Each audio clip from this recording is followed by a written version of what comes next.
Bendera siap. Berjaga. Tunjukkanlah kepada dunia semangatmu yang panas membara.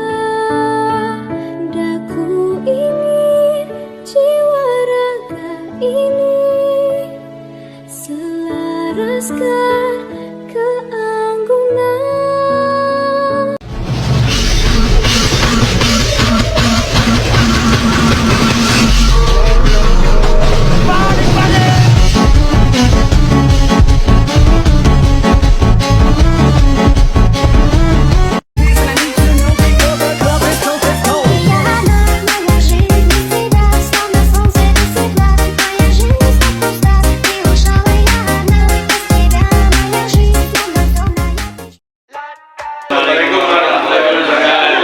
Kami di sini akan mempresentasikan acara Kabinet Tajir Oktober 1950 sampai 21 Maret 1951. Kabinet Tajir merupakan kabinet pertama yang dibentuk setelah Republik Indonesia Serikat bubar dan berganti menjadi Negara Kesatuan Republik Indonesia tahun ini. Kabinet ini dipimpin oleh Muhammad Nasir dari Program kerja 1. Mempersiapkan dan menyelenggarakan pemilihan umum untuk Dewan Konstitusi dalam waktu yang singkat. 2. Mencapai konsolidasi dan menyempurnakan susunan pemerintahan serta membentuk peralatan negara yang bulat berdasarkan pasal 146 dalam UUD sementara 1950. 3. Mengiyakan berbagai usaha untuk mencapai keamanan dan ketentraman. 4. Mengembangkan dan memperkokoh kekuatan perekonomian rakyat sebagai dasar bagi pelaksanaan kegiatan perekonomian nasional yang sehat serta melaksanakan keragaman dan kesemarataan hak antara buruh dan majikan. 5. Membantu pembangunan perumahan rakyat serta memperluas berbagai usaha untuk meningkatkan kualitas dalam bidang kesehatan dan kecerdasan.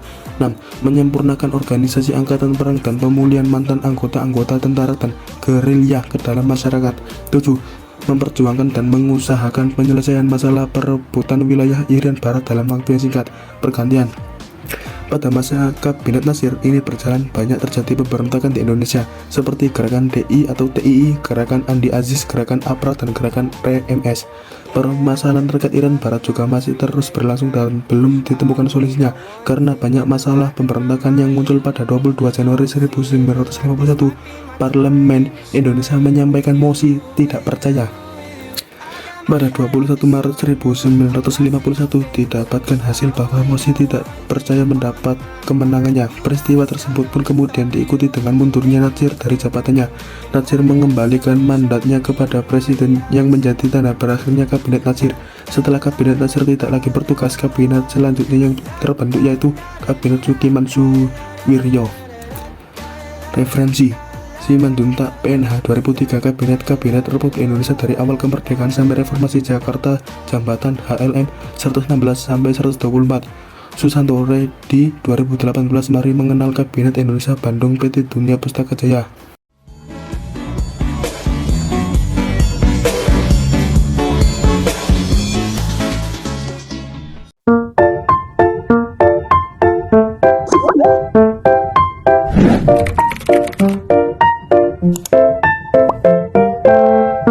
Assalamualaikum warahmatullahi wabarakatuh. Di sini kami akan mempresentasikan Kabinet Sukiman. Kabinet Sukiman merupakan kabinet koalisi yang terbentuk dari Masyumi dan PNI. Dr. Sukiman Suryo Sanjoyo dari Masyumi terpilih menjadi Perdana Menteri, sedangkan Suryo dari TNI sebagai wakilnya. Kabinet Sukiman yang kedua pembubaran negara Republik Indonesia. Kabinet ini diumumkan pada 26 April 1951 bertugas pada masa bakti 23 April 1951 hingga 23 Februari 1952. Tujuan Kabinet Sukiman membuat dan melaksanakan rencana pembangunan nasional dalam rangka pendek untuk meningkatkan kehidupan sosial dan perekonomian rakyat serta memperbarui sempurna, agraria sesuai dengan kepentingan petani, mempercepat usaha penempatan angkutan jual dalam lapangan pembangunan. Program kerja Kabinet Setiman sebagai berikut: 1. Menjamin keamanan dan ketentraman. 2. Mengusahakan kemakmuran rakyat. 3. Mempercepat persiapan pemilu. 4. Mengembangkan politik luar negeri bebas aktif. 5. Memasukkan Irian Barat ke wilayah RI secepatnya. Kabinet Setiman tercatat berhasil meraih beberapa prestasi, yaitu keberhasilan dalam memperhatikan usaha rakyat dan memajukan perusahaan kecil, memperhatikan kaum buruh dengan mengagas standarisasi upah minimum, memperluas akses pendidikan, adanya upah THR, serta berhasil melanjutkan politik dari kabinet aktif. Saya akan melanjutkan presentasi dari teman saya, yakni penyebab dari jatuhnya Kabinet Setiman. Kabinet Setiman jatuh pada tahun 1952 karena banyak hal yang ditentang oleh parlemen, termasuk dari Masyumi dan PNI. Penyebab utamanya adalah pendapat bahwa Indonesia melanggar politik bebas aktif dan bergeser ke blok barat setelah pertukaran mata keuangan antara Menlu Ahmad Subarjo dan Riles AS Marley Program tentang bantuan ekonomi dan militer berdasarkan Ikatan Mutual Security yang terdapat pada pembahasan kami. Mohon maaf bila ada salah kata dari kami. Ya, terima kasih.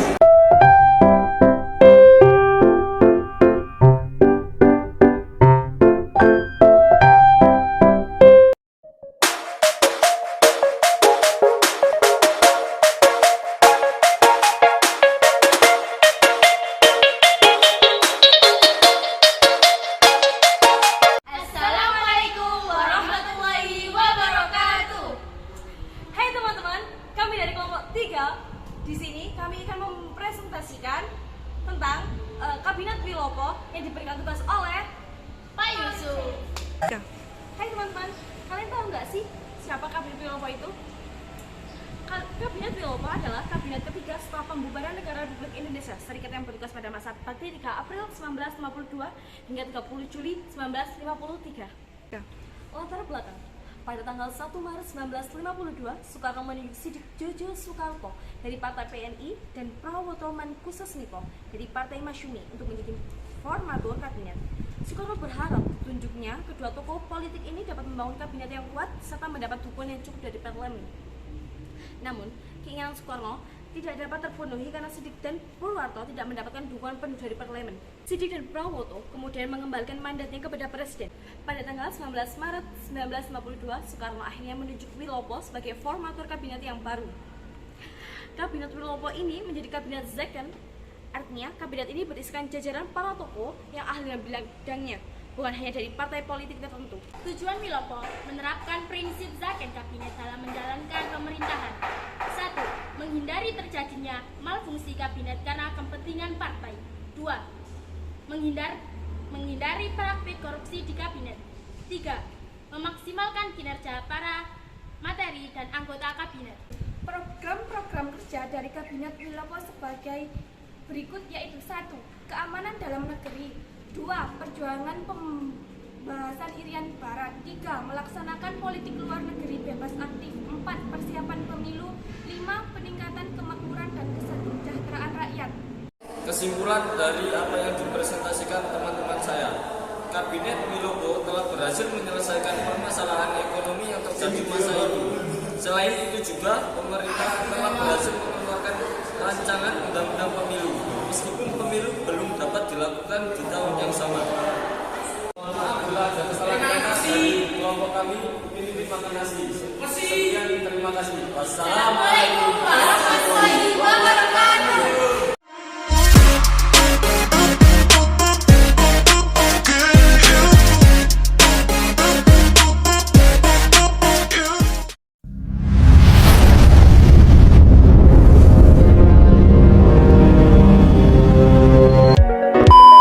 Assalamualaikum warahmatullahi wabarakatuh.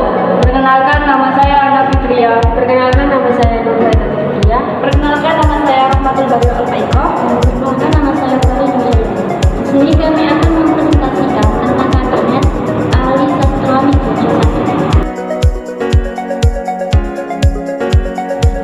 Kabinet Ali Sastro Amijoyo I.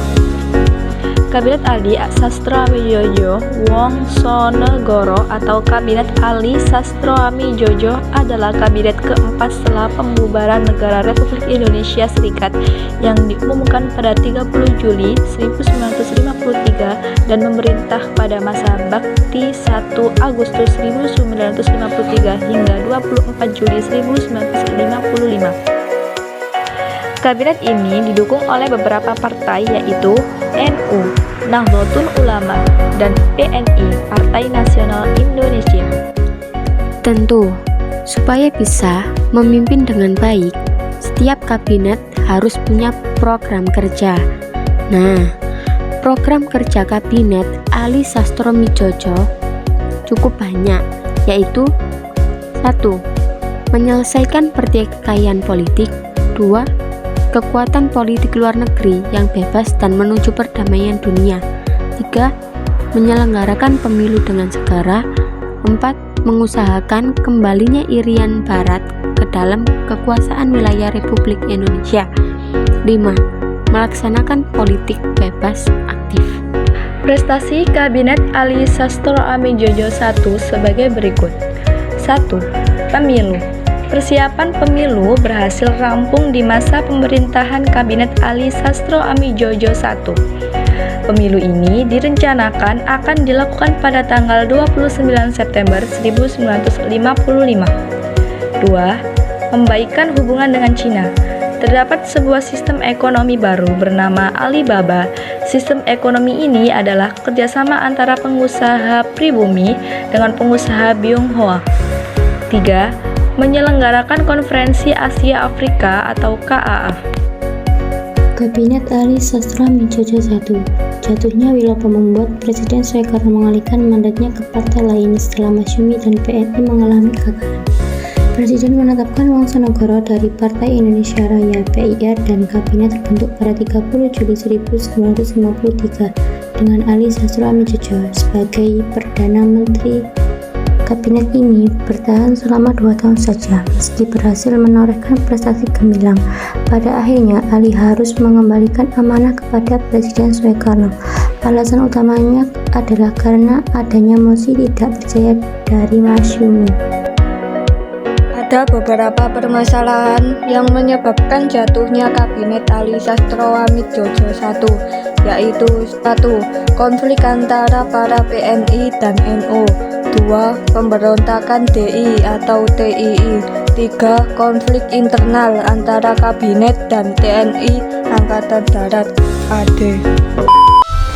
Bahwa sesungguhnya kemerdekaan itu ialah hak segala bangsa, dan oleh sebab itu maka penjajahan di atas dunia harus dihapuskan karena tidak sesuai dengan peri kemanusiaan dan peri keadilan. Sekian presentasi dari kelompok kami, semoga bermanfaat. Wassalamualaikum warahmatullahi wabarakatuh.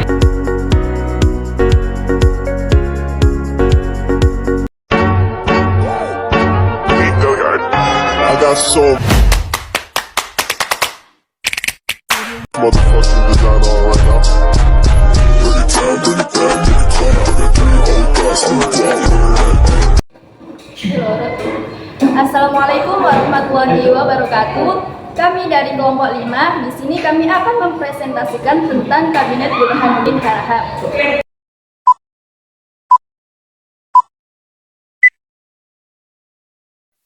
Latar belakang Kabinet Burhanuddin Harahap. Kabinet Burhanuddin Harahap berdiri pada tanggal 12 Agustus 1955 dan berakhir pada tanggal 3 Maret 1956. Kabinet ini merupakan kabinet yang kelima dari sistem pemerintahan demokrasi liberal di Indonesia. Kabinet ini diketuai oleh Burhanuddin Harahap yang ditunjuk oleh Muhammad Hatta. Awalnya Burhanuddin Harahap menolak Muhammad Hatta dengan perasaan ragu yang dirasakan. Akhirnya Burhanuddin menerima permintaan Muhammad Hatta. Kabinet ini bertujuan untuk melaksanakan pemilihan umum.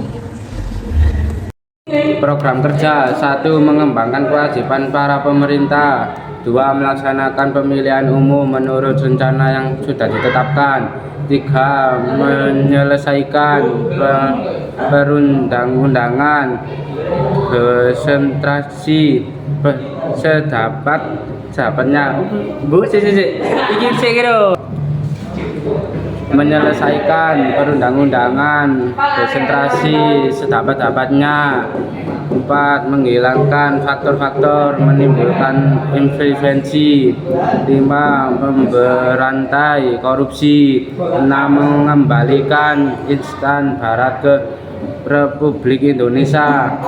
7. Mengembangkan Pasifik kerja sama Asia Afrika berdasarkan politik bebas aktif menuju perdamaian. Keberhasilan Kabinet Burhanuddin 1 menyelenggarakan pemilu pertama secara demokrasi pada tahun 1955. 2. Menyelesaikan masalah Irian Barat melalui tindakan pembubaran Uni Indonesia Belanda. 3.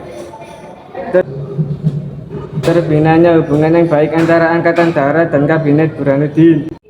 Penyebab jatuhnya kabinet karena tugasnya dianggap sudah selesai dengan terselenggaranya pemilu pada tahun 1955. Kabinet dibubarkan dan digantikan kabinet dari partai pemenang pemilu. Sekian dari kelompok kami, kurang lebihnya mohon maaf. Assalamualaikum warahmatullahi wabarakatuh.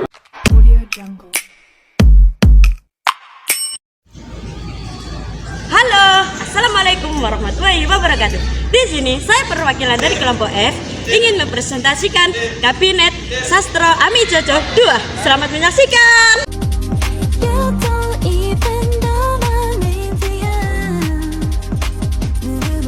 Kabinet Ali Sastra Ami Jojo 2 sering juga disebut sebagai Kabinet Ali Roy Idom. Ada yang tahu kenapa? Disebut sebagai Kabinet Ali Roy Idom karena dipimpin oleh Ali Sastra Ami Jojo dan didampingi oleh Muhammad Roy dan Idom Khaled sebagai wakilnya. Kabinet ini bertugas pada periode 24 Maret 1956 sampai 14 Maret 1957. Pemilu 1955 berfungsi untuk memilih anggota DPR dari berbagai partai politik yang berkembang pada saat itu. Berdasarkan hasilnya, pemilu 1955 yang terpilih adalah 1. PNI, 2. Masyumi, 3. NU, dan 4. PKI. Program kerja kabinet ini disebut sebagai Rencana Pembangunan 5 tahun yang memuat program jangka panjang, yakni sebagai berikut. 1. Mengusahakan perbaikan nasib kaum buruh dan pegawai. 2. Menyehatkan perimbangan keuangan negara. 3. Mewujudkan perubahan ekonomi kolonial menjadi ekonomi nasional berdasarkan kepentingan rakyat. 4. Perjuangan pengembalian Irian Barat. 5. Pembentukan daerah-daerah otonom dan mempercepat terbentuknya anggota-anggota DPR. Kabinet Ali 2 ini hanya berumur 1 tahun. Hal ini disebabkan munculnya gerakan separatisme di daerah-daerah dan ditarik kembali menteri-menteri dari Masyumi yang melemahkan Kabinet Ali. Pada tanggal 14 Maret 1957, Ali menyerahkan mandatnya kepada Presiden Soekarno dan digantikan oleh Kabinet Juanda.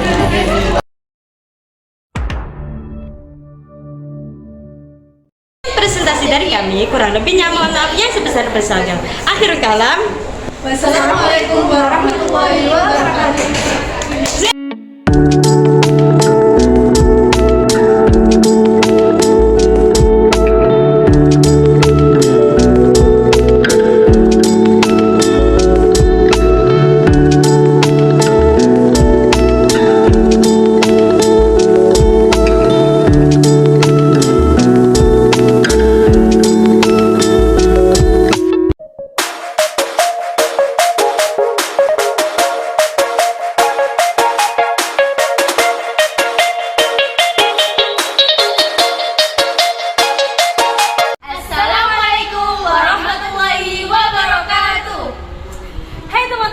kami dari kelompok 3 di sini kami akan mempresentasikan tentang Kabinet Wilopo yang diberikan tugas oleh Pak Yusuf. Hai teman-teman, kalian tahu nggak sih siapa Kabinet Wilopo itu? Kabinet Wilopo adalah kabinet ketiga setelah pembubaran Negara Republik Indonesia Serikat yang bertugas pada masa bakti 3 April 1952 hingga 30 Juli 1953. Latar belakang: pada tanggal 1 Maret 1952, Soekarno menunjuk Sidik Jojo Sukarko dari Partai PNI dan Prawoto Mankusesmito dari Partai Masyumi untuk menjadi formatur kabinet. Soekarno berharap tunjuknya kedua tokoh politik ini dapat membangun kabinet yang kuat serta mendapat dukungan yang cukup dari parlemen. Namun, keinginan Soekarno tidak dapat terpenuhi karena Sidik dan Purwarto tidak mendapatkan dukungan penuh dari parlemen. Sidik dan Prawoto kemudian mengembalikan mandatnya kepada Presiden. Pada tanggal 19 Maret 1952, Soekarno akhirnya menunjuk Wilopo sebagai formatur kabinet yang baru. Kabinet Wilopo ini menjadi kabinet second, artinya kabinet ini berisikan jajaran para tokoh yang ahli dalam bidangnya, bukan hanya dari partai politik tertentu. Tujuan Wilopo menerapkan prinsip Zaken kabinet dalam menjalankan pemerintahan. 1. Menghindari terjadinya malfungsi kabinet karena kepentingan partai. 2. Menghindari praktik korupsi di kabinet. 3. Memaksimalkan kinerja para materi dan anggota kabinet. Program-program kerja dari Kabinet Wilopo sebagai berikut, yaitu 1. Keamanan dalam negeri, 2. Perjuangan pembahasan Irian Barat, 3. Melaksanakan politik luar negeri bebas aktif, 4. Persiapan pemilu, 5. Peningkatan kemakmuran dan kesejahteraan rakyat. Kesimpulan dari apa yang dipresentasikan teman-teman saya, Kabinet Wilopo telah berhasil menyelesaikan permasalahan ekonomi yang terjadi masa itu. Selain itu juga pemerintah telah berhasil mengeluarkan rancangan undang-undang pemilu, meskipun pemilu belum dapat dilakukan di tahun yang sama. Mohon maaf bila ada kesalahan kata dari kelompok kami. Terima kasih. Sekian, terima kasih. Wassalamualaikum.